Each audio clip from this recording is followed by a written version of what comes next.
नमस्कार।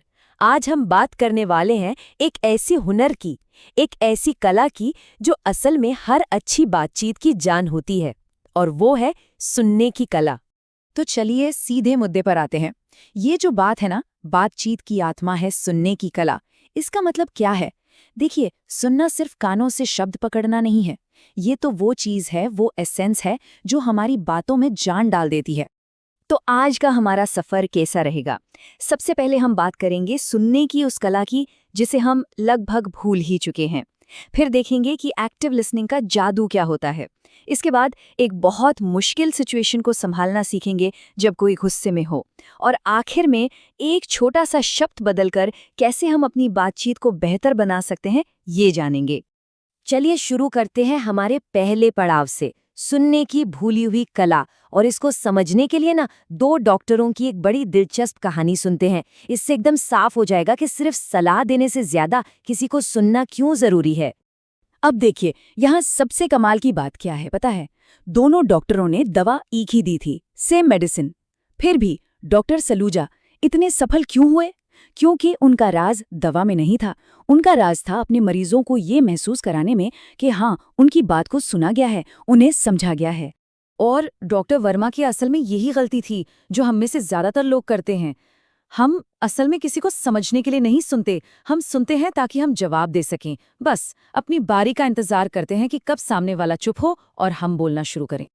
तो अगर सिर्फ चुप रहना ही सुनना नहीं है, तो फिर क्या है? यहीं पर आता है हमारा दूसरा हिस्सा, एक्टिव लिसनिंग का जादू। चलिए देखते हैं कि कैसे हम एक बेजान मूर्ति की तरह सुनने के बजाय एक एक्टिव, एक जिंदा दिल भागीदार बन सकते हैं बातचीत में। अक्सर लोगों को लगता है कि एक अच्छा श्रोता होने का मतलब है बस मुंह बंद करके बैठना है ना? लेकिन ये एक बहुत बड़ी गलतफहमी है। सच तो इससे कहीं ज्यादा गहरा है। तो ये एक्टिव लिसनिंग है क्या भला? देखिए, ये एक पूरी तरह से एक्टिव प्रोसेस है। इसमें आपका दिमाग, आपका दिल, यहाँ तक कि आपका शरीर भी शामिल होता है। आप पूरी तरह से उस बातचीत में मौजूद होते हैं। इसको और अच्छे से समझने के लिए चलिए रोहित और अंजलि का एक छोटा सा किस्सा देखते हैं। तो होता ये है कि रोहित किसी बात से परेशान होकर घर आते हैं। अब अंजलि फौरन उन्हें सलाह देना या सल्यूशन बताना शुरू नहीं करती। नहीं, वो कुछ बहुत ही आसान से कदम उठाती है।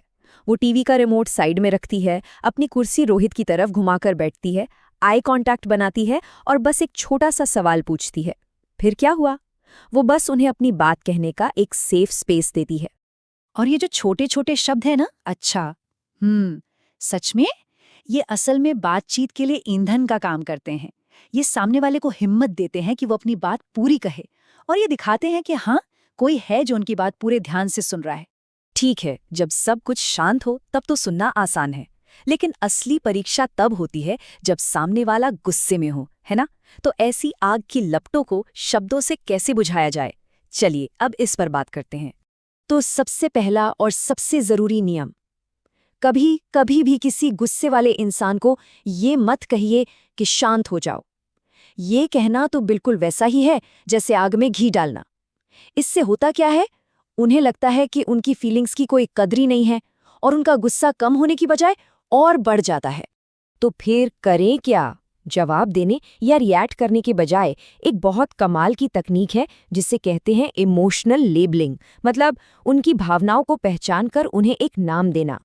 मतलब आप बस शांति से उनकी भावना को शब्दों में बयां करते हैं। जैसे कि मैं देख सकता हूं कि इस बात से तुम्हें बहुत गहरा धक्का लगा है। जब हम ऐसा करते हैं ना, तो हम ये दिखाते हैं कि हम उनके गुस्से के पीछे छिपे दर्द को देख पा रहे हैं। और यकीन मानिए, ये एक ही लाइन पूरी सिचुएशन को शांत कर सकती है। और अब आते हैं हमारे आखिरी लेकिन बहुत ही जबरदस्त पॉइंट पर।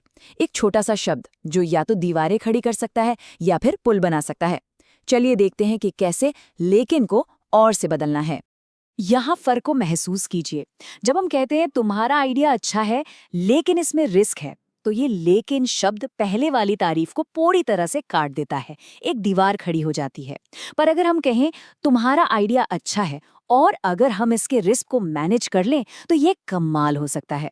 तो देखा, यहाँ बात जुड़ गई, एक सहयोग की भावना पैदा हुई, एक पुल बन गया। तो चलिए आज की सारी बातों को फटाफट समेटते हैं। पहला, जवाब देने के लिए नहीं, समझने के लिए सुनिए, बिल्कुल डॉक्टर सलूजा की तरह। दूसरा, एक्टिव लिसनिंग की प्रैक्टिस कीजिए, अपनी बॉडी लैंग्वेज और छोटे-छोटे शब्दों से। तीसरा, जब कोई गुस्से में हो तो उसकी भावनाओं को पहचानिए और उन्हें नाम दीजिए।